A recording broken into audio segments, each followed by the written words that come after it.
we'll start with warming up. So let's shake out the wrists and elbows.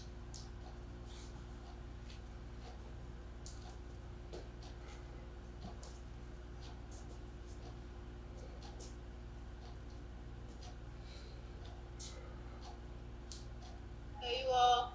Hey Roger. Good morning. And shake the whole body.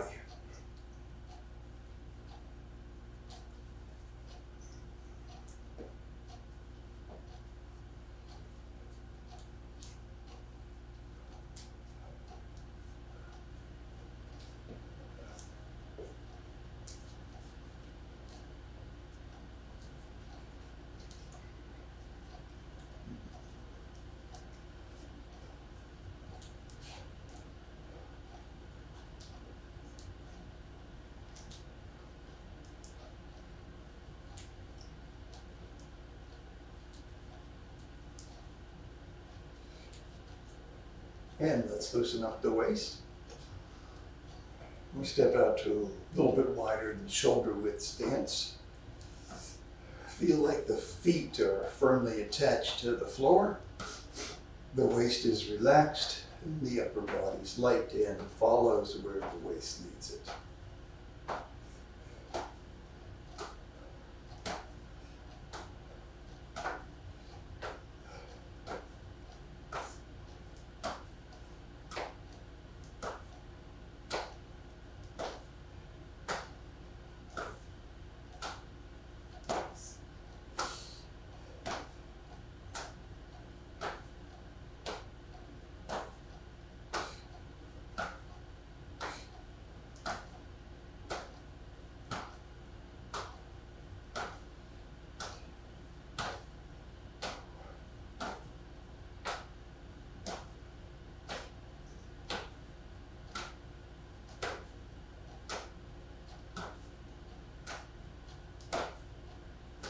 Now let's bring the feet together and we'll loosen up the knees.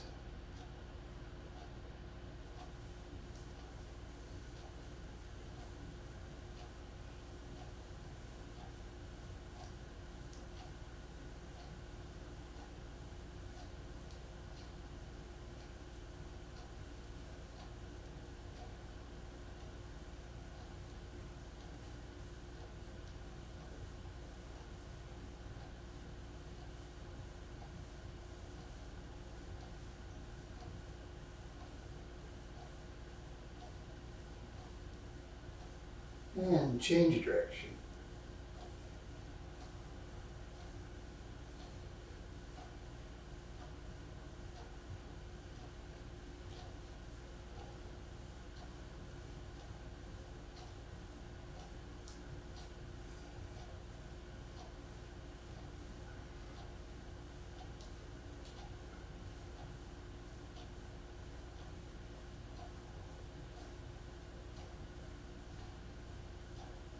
And now, let's do the ankles. We just place the toe down on the floor and circle the heel around the toe. All the weight's on the other side.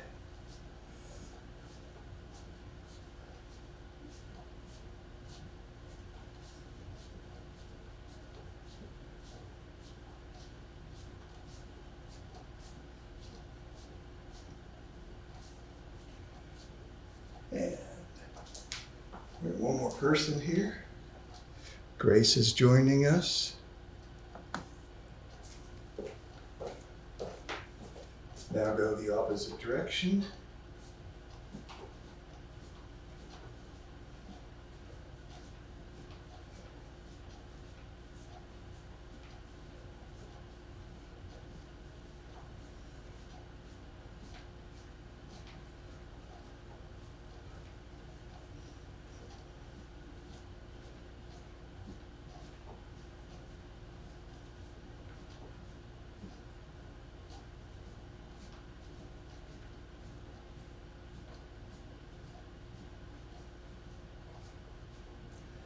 And the other foot.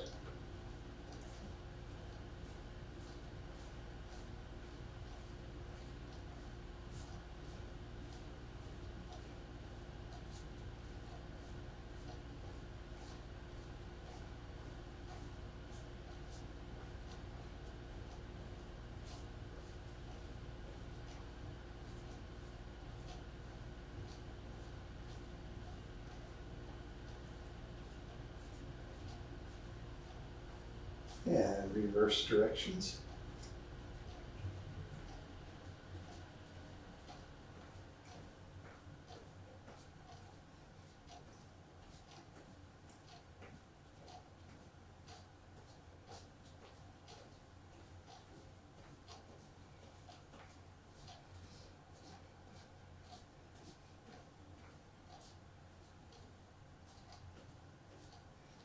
Okay. So, full disclosure this morning, I had an allergy shot yesterday, and the I don't know what you call the person that gives shots, but the shooter advised me that this was going to be a big one. So I am very stiff today. It's one of those things where some people tell you, no, you can't be feeling what you're feeling because there's no scientific evidence to indicate that you should have such a reaction. But for me, it feels like the allergy shot just boosts the inflammation everywhere. So I'll be moving a little stiffly. So let's look at what we learned so far in this class about Qigong for the joints. So we learned modes of treatment, right? Well, first let me back up and say we learned that the Chinese approach to arthritis is that if you restore the flow of energy to the joint, energy being what's called qi, and you create the conditions where the body's energy system can rebalance the body's energy, you can actually reverse the effects of arthritis. Of course, it's gong fu, so that means it takes concerted effort over a long time, but it can be done. So, how do we do it? Well, then we have our treatment modalities. So one of the modalities is massage. So with massage we have like rubbing, like what you would normally think of as massage. Only with the Qigong massage, we have something extra going on. You imagine that you have your mind beneath your palm, so that you're using the energy in your palm to stimulate the energy in the body. I think this is related to Faraday's law of magnetic induction, where an electric current in one place stimulates the flow of electric current in the place nearby. So we have like rubbing massage, now of course there's some joints like your back, if you want to do the rubbing massage, you have to have a partner who can help you with that. But for the joints that you can reach by yourself without contorting and tensing up your muscles, and you can do on your own. So, and rubbing massage can also be accompanied by kneading, K-N-E-E-D-I-N-G. So that you can rub and squeeze like this, or press in and out like so.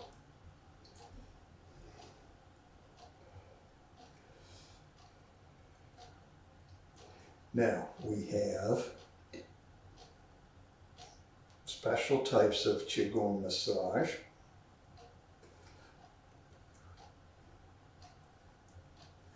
And we introduced the patting, Pai-Da, P-A-I-D-A. The easiest place for me to demonstrate the patting massage would be on the arm. So this would be for shoulders.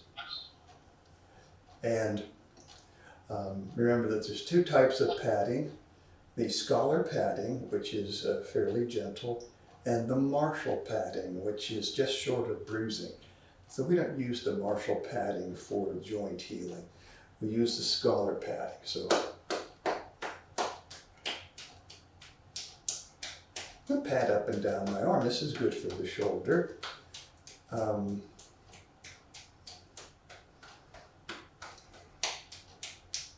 for the elbow.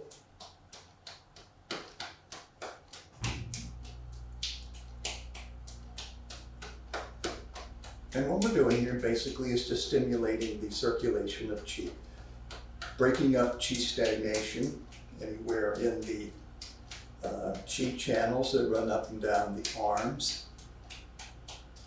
So helping to restore the free flow of qi, or qi in the body. Main manifestation is bioelectricity.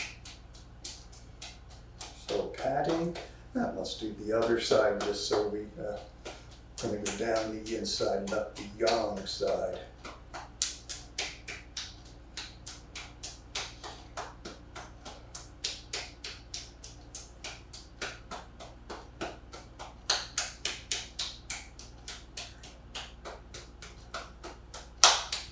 Now if you sat on the floor or on the bed, you could do your legs.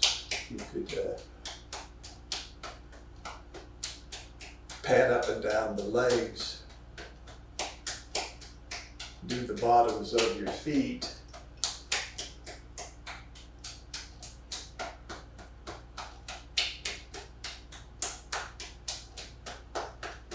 Okay, so patting.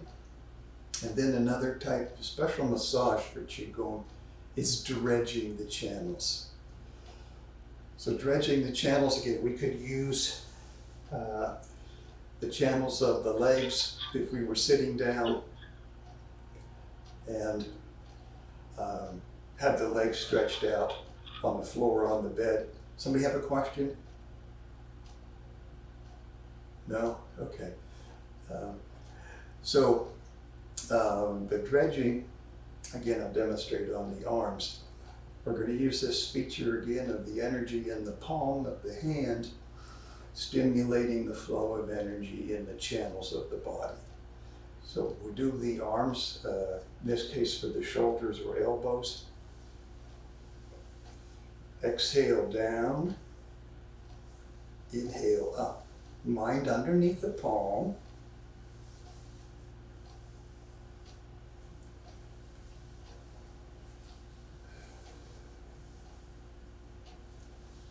Coordinating with the breathing, exhale down and inhale up. So when I go down, I'm going down the three yin channels of the arm, lung, pericardium, and heart, okay? And when I go up, I'm going up the three yang channels of the arm, which are the large intestine, the triple burner, and the small intestine. Okay.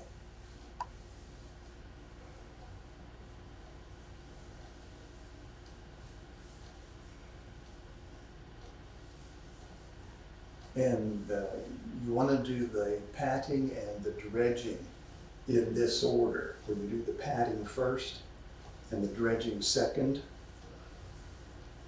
because the patting brings the qi to the surface of the skin, and the dredging then moves the qi from the surface of the skin, gets it into the channels and gets it flowing.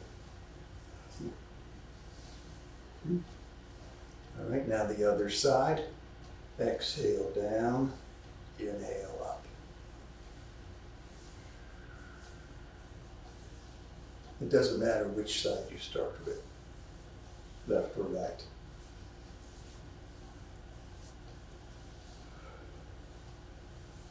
Mind underneath the palm. That helps to enhance the effect of the qi stimulating, the qi in the palm stimulating the flow of qi in the arm.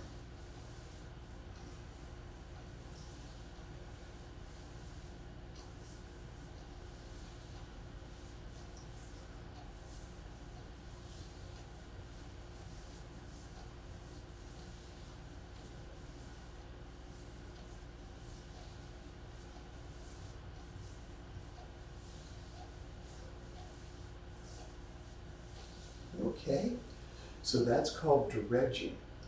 Dredging, like you dredge a canal or a river. No machinery involved. Okay, now next technique is the cavity press. Do we call this massage? Yeah, we could call it part of massage, or you could say it's entirely its own category, but cavity press, each joint would have its own cavities that you would manipulate with the cavity press. So you need to know what the cavities are for whatever joints you want to work on. We looked at the wrists and saw that the wrists have 4 cavities, and we had the 2 gates here. The pericardium 6, about 2 finger widths above the wrist crease, right between the 2 tendons there. This is the classic seasickness point. So you hold with about 10 to 15 pounds of pressure for about 30 seconds. You can just hold, or you can push in and out.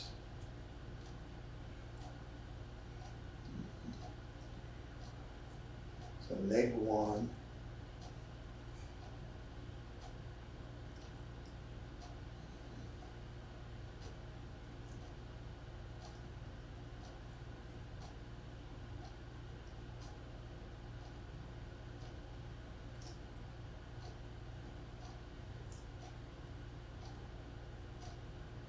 And on the other side of the forearm, between the 2 bones, about 2 finger widths above the wrist crease, you have the corresponding wigwam. So, translation, inner gate, outer gate. So, outer gate there. So, usually you can feel a definite achy feeling when you press down and you're on the cavity, you're on the acupuncture point. So, if you're not on the point, all you'll feel is the pressure. But if you're on the point, you'll feel the ache as well.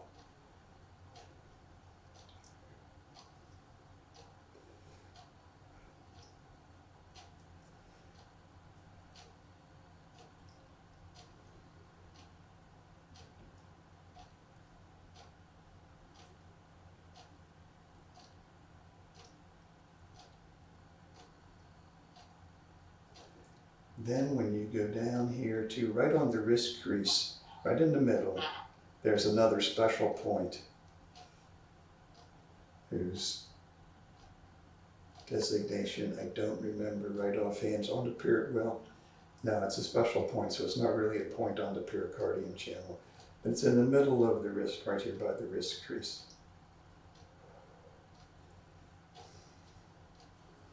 And while you're doing the cavity press, long, slow, deep, even breathing.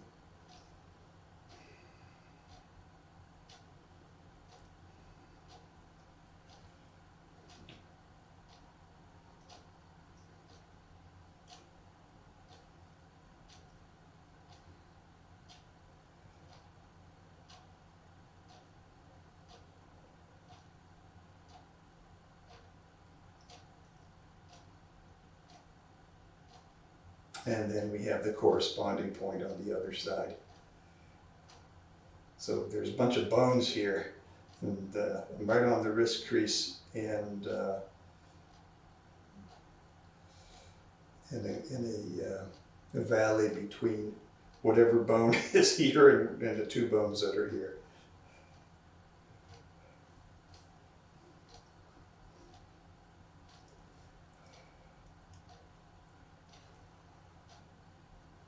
Oh, that one feels nice.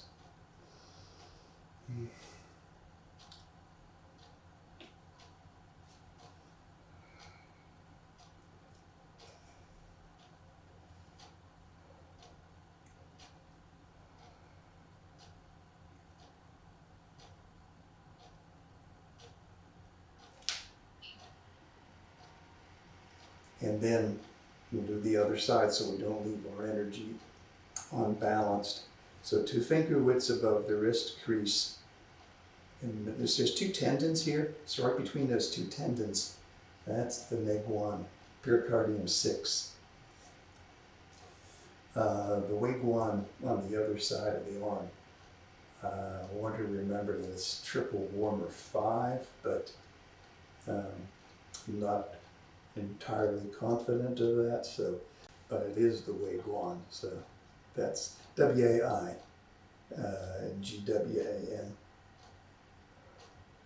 or GUAN, depending on what different transliteration system you're using for the Chinese.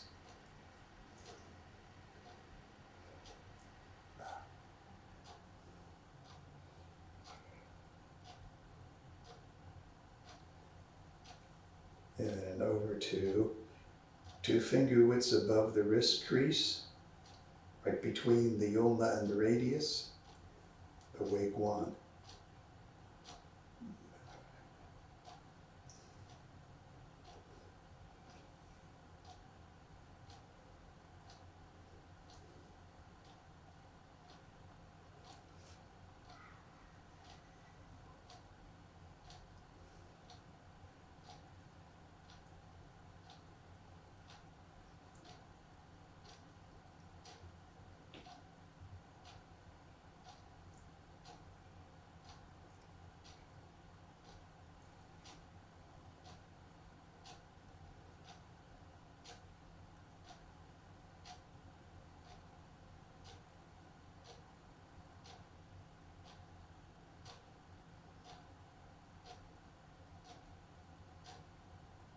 Okay, so those are the, oh no, we have to do the other ones too. So down here on the wrist crease, right in the middle of the arm, the special point.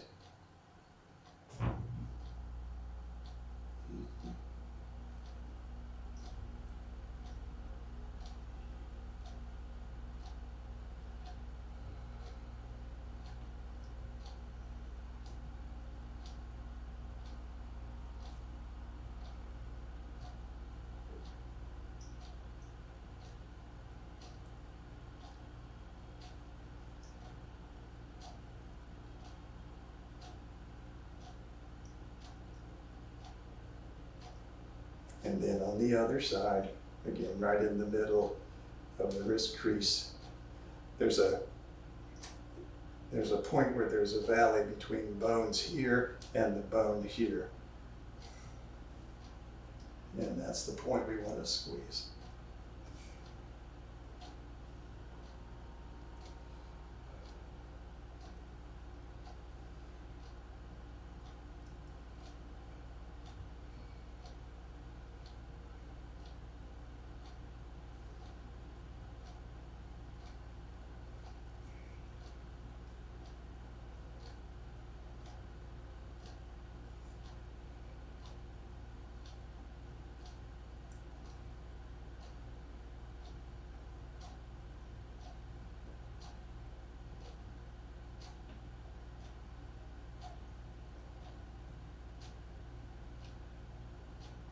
Okay, so that's the cavity press, and those are the wrist points.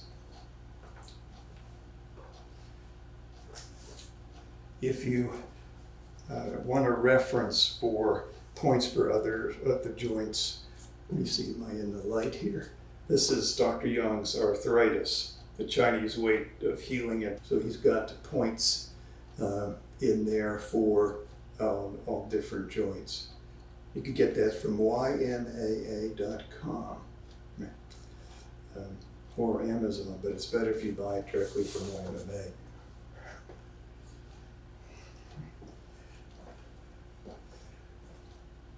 Now, we had massage, and we had patting, and we had cavity press. Now, we also have stretching. So stretching,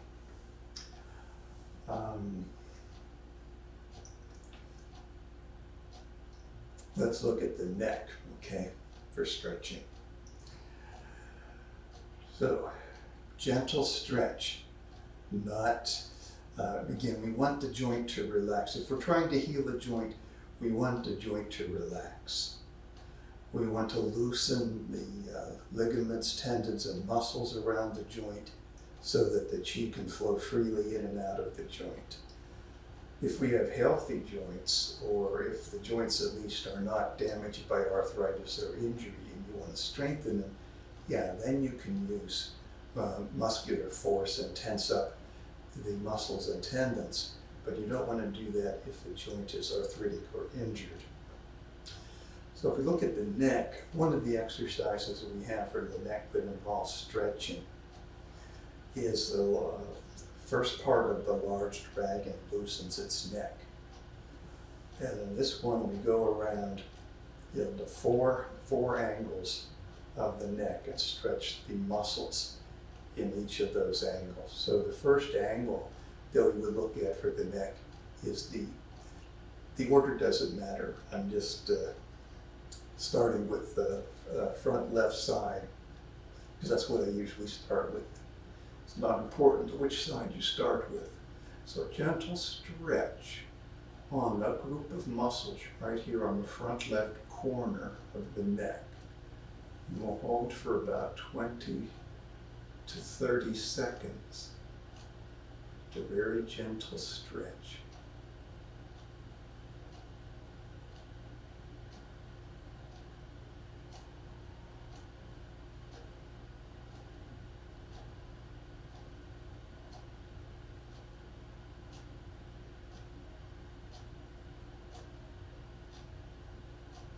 Okay, now I'm going to go around clockwise.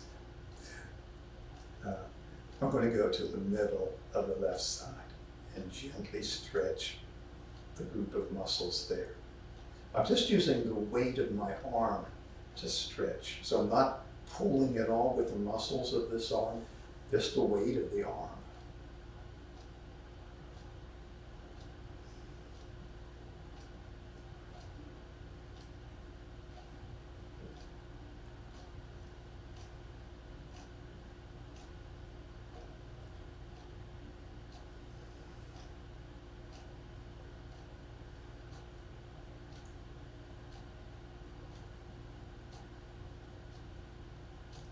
Okay, now I'm going to go to the back left corner.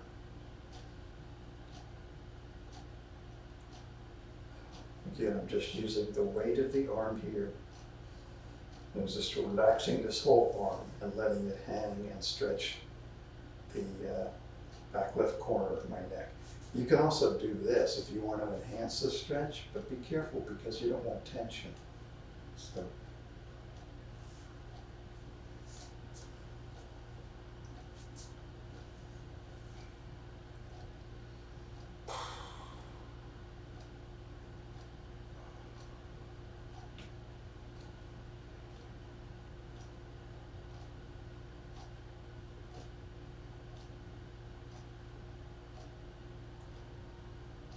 Now go to the back right corner.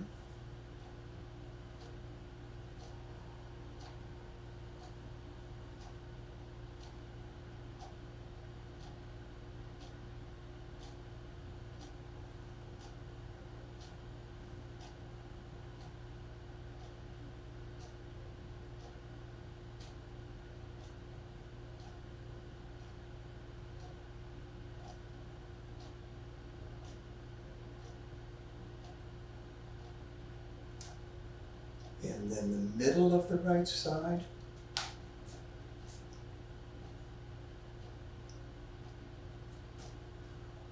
And again, I'm not pulling, I just use the weight of the arm. So.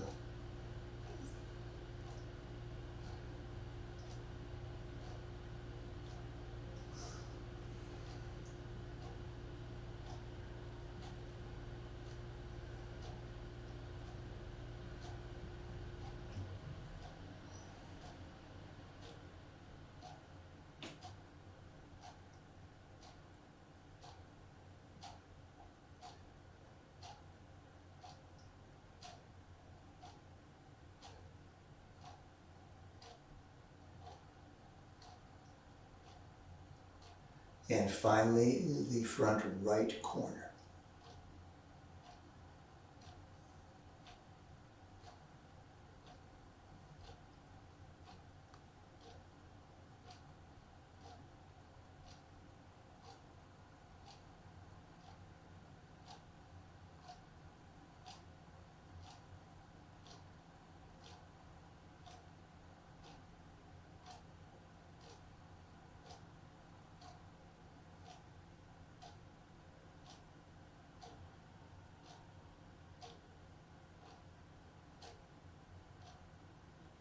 Okay, so that would be an example of stretching. Of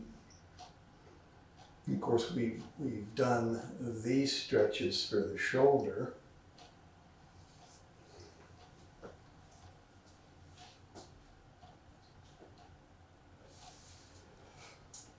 And I'll tell you what, next week I'll do lying down so you can see the legs in the back and how we would apply the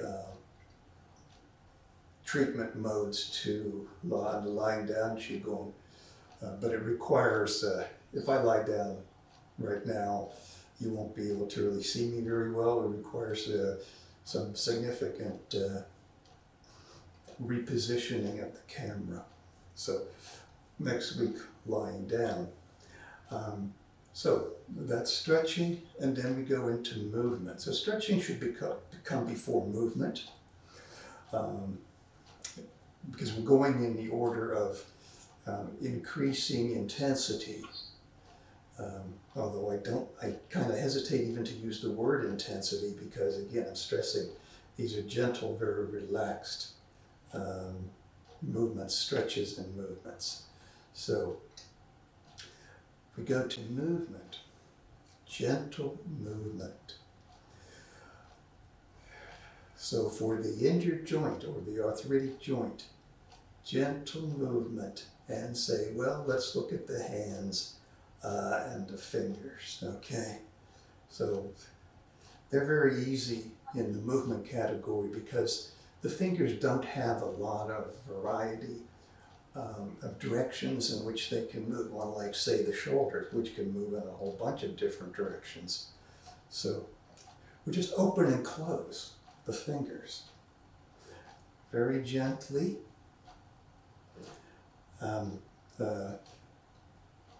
Contracting the first joint, then the second joint, then the third joint, and then on flexing the first joint, or the third, these joints here, the third joint, second joint, and first joint. So just in and out like that. Now, we get to the issue of Gong Fu. That is that it takes intention, it takes dedication and persistence to make this work. So if you have arthritis really bad in a joint, it's going to take 3 to 6 months before you see significant improvement. So you have to keep going. And the protocol for the movement is you move the joint until it's warm. Now, in the winter, that's going to take longer than in the summer. And after you feel the joint getting warm, you continue to move it for at least another 50 repetitions, okay? And you would do that 2 or 3 times a day. So, but your mind doesn't have to be in the joints when you do this, so you could have your mind doing something else while you're opening and closing your hands. Or if you're sitting down, you could be circling your ankles. Of course, ankles have more variety of movement than fingers, so if you were sitting down, maybe stretch your legs out, but don't slouch your back. Stretch your legs out so that your ankles are free. You could flex them like this. You could go side to side, and you could do different circles, okay? I'll demonstrate that next week. So, now, there's an entirely different approach to strengthening joints. So if I wanted to strengthen my fingers, then I would use muscular force. But you don't dare do that if your joints are injured or arthritic until they're healed. But strengthening would be this, that's called tiger claw.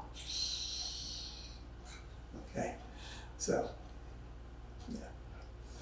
I don't have my Baldone balls down here, but remember the Baldone balls, about 1.5 inches in diameter. It's better if you don't use the metal ones, if you can find wood or marble or stone. Metal is cold, so particularly in the winter, you don't want the cold on your joints. So unless you maybe have your metal Baldone balls in some place where you keep them toasty warm. So that would fall in the category of massage, circulating the Baldone balls. Okay, so movement. Remember, for the back, we introduced the first gentle movement, which was spine side. And so for me, that's the gentlest of the back movements, at least the ones we do standing up, where we just kind of find T12 about here. If we take the point that's between the navel and the solar plexus on the front, and then say we're on the back, about the same level, that's T12. And spine side, we just push T12 back. So for me, it helps if I put my knuckle or thumb on the area of T12 and push it back gently as I exhale.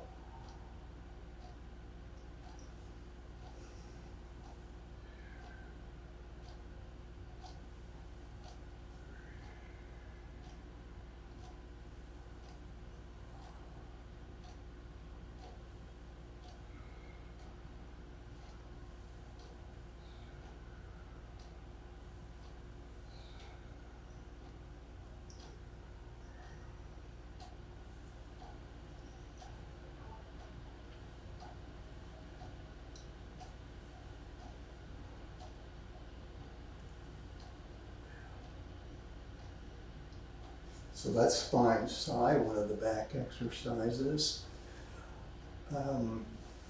Remember also that we did knee exercises where we did kind of a marching in place without lifting the ball of the foot off the floor.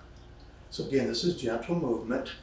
Gently move the joints after we've done the massaging and the dredging and the patting and the cavity press. And then comes time for stretching and movement.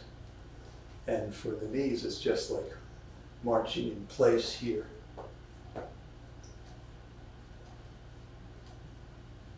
So I'm not lifting the ball of my foot off the floor. I shift all the weight to one side, move this one, shift this way, okay?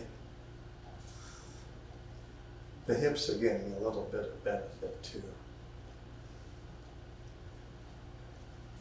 as are the ankles. Yeah. But for the knees, I'm going to do a bunch of repetitions with my feet pointing straight ahead. Toes pointing straight ahead.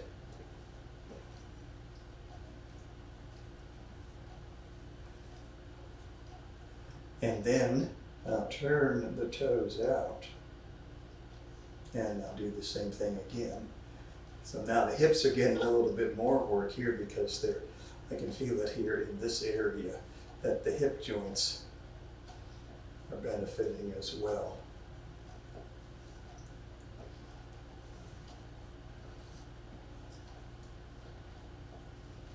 And I would want to do about 50 repetitions or so. When I get the joint warm, and then go on for about 50 repetitions after it's warm.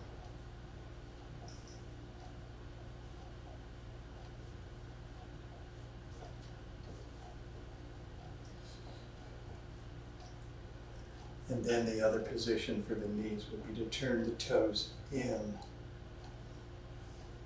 And so to turn the toes in is the most strenuous. So you'd want to save that for last in the 3 positions. So toes straight ahead, toes out, and toes in.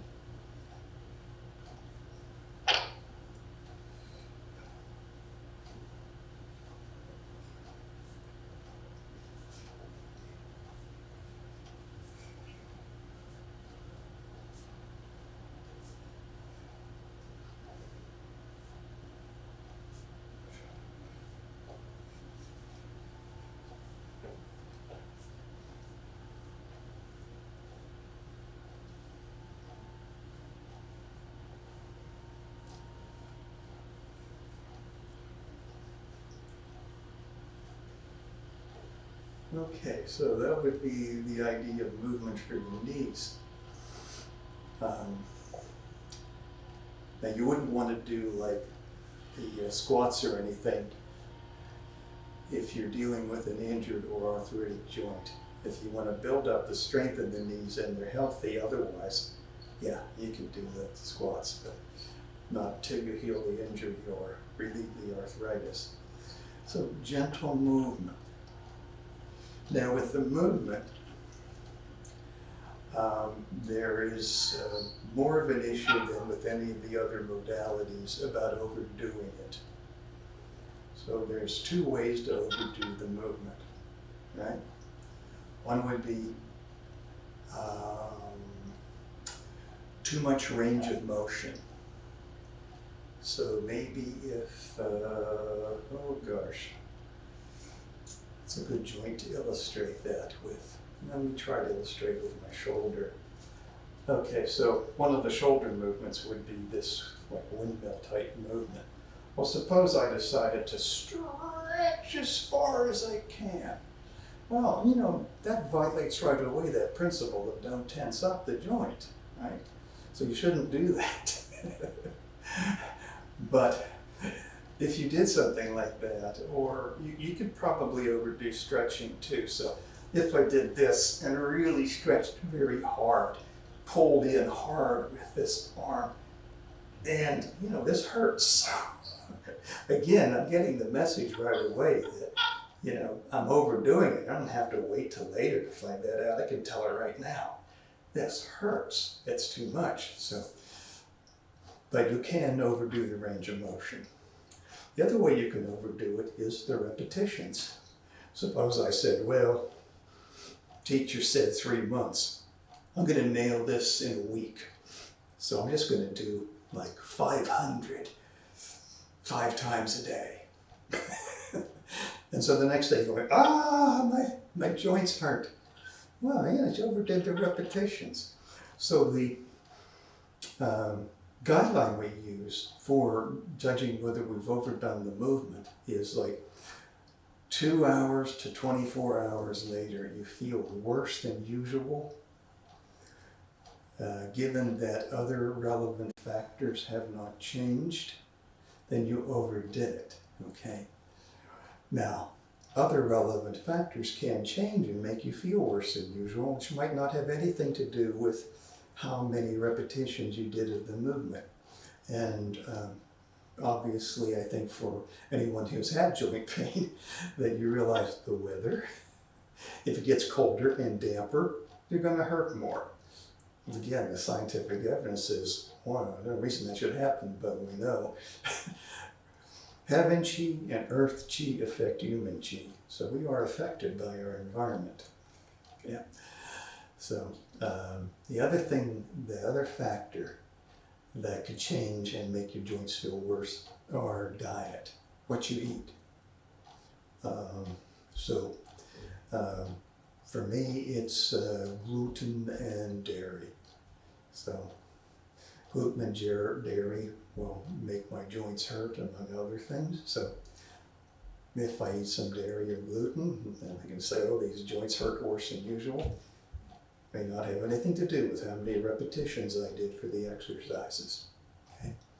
So keep in mind, but if the other factors being relatively constant, 2 to 24 hours later you feel more pain than usual, then you overdid the repetitions. Okay. Gentle movement. We have one more mode of treatment. And this is, I'm going to say unique to Qigong.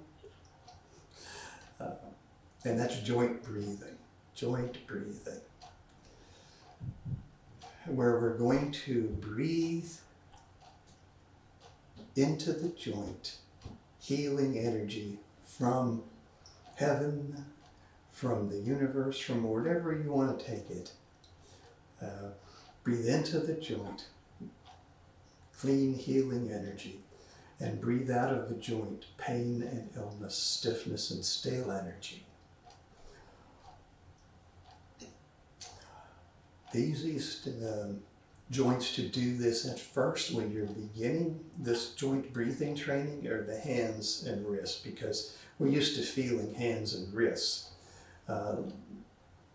So we have mental connection and sensitivity for those joints. But eventually you can strengthen your mental focus and concentration, so you can do your whole body. Every joint in your whole body. So, we have intention to move qi strongly. Oh, Karen, you have a question? Yeah, can you move a little closer when you're explaining this thing about the universal breathing? You move a little closer so I can hear more distinctly. Sorry. Okay. Yeah. So we're gonna do hands and wrists. So as long as you can see my hands and wrists, it's okay. So now. And I still have the lights on me. We have intention to move the qi strongly when we do the joint breathing. So we're going to use reverse abdominal breathing as the foundation for joint breathing. So that means as we inhale, we gently pull in on the lower abdomen and gently lift the pelvic floor or perineum. We're still using only about 70 to 80% of our lung capacity. I say only because that's more than we usually use, but not tensing up, okay? As we exhale, we gently push out on the lower abdomen and gently push down on the perineum, okay? So, inhale, abdomen in, perineum up. Exhale, abdomen gently out, perineum gently down. Now, our YouTube channel is a great resource. And so if you go to the YouTube channel and look for videos on Qigong breathing, you can find more information on or a review session on this type of breathing. Now, as we inhale, we're bringing in the lower abdomen and lifting the perineum. So it's like everything's shrinking in. Everything's pulling in. So just imagine now, as you're doing that inhale and drawing in the lower abdomen and lifting the perineum, that you're also drawing in the healing qi into the hands and wrists.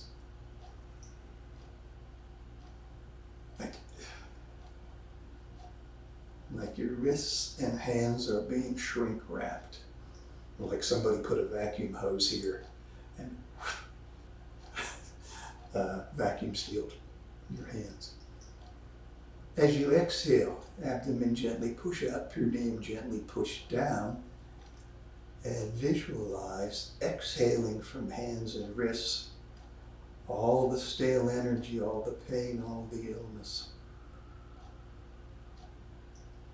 Inhale, abdomen in, perineum up, drawing the healing qi into all the joints of the hands and wrists. Exhale, abdomen gently out, perineum gently down, and exhaling all the stale energy, all the pain and illness out of the hands and wrists. If you're working on hands and wrists, you could do this sitting down. Inhale and exhale. And it helps if you place the tip of your tongue gently on the roof of your mouth, which is one of the things we do whenever we do the Qigong breathing. So we inhale, everything drawing in, healing energy flowing in to the hands and wrists. Exhale, everything pushing out gently. Pain and illness flowing out of the hands and wrists.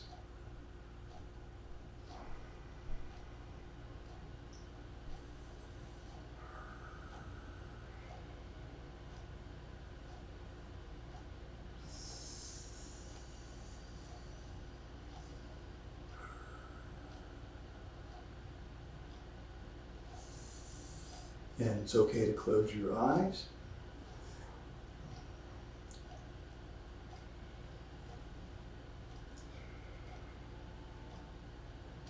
If you close your eyes, you'll probably feel that you can concentrate even more on the joint breathing.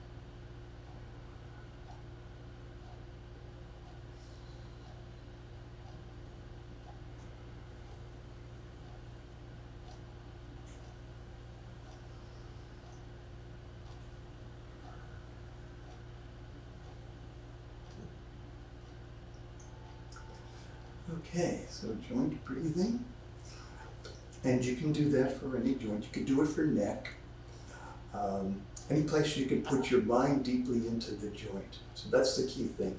The mind goes into the painful area so that you can imagine breathing in and out of there. So any place you can put your mind, then you can do the joint breathing. You could put your mind like in L2, L3. Breathe in and out of there. Now, important thing about the joint breathing, it's a lot like skin and marrow breathing. So if you've been to one of the classes where we've done skin and marrow breathing, then you may already be aware that you want to keep your breathing even. At exhalations and inhalations, the same emphasis, the same effort. Okay? So, because if you emphasize the inhaling more than the exhaling, you may inadvertently make your body cooler. Not a good thing to do in the winter, okay? So, if you emphasize more the exhaling rather than the inhaling, you may inadvertently make your body warmer, which isn't a bad thing to do in the winter, but if it annoys you that your body becomes too warm, then you've overdone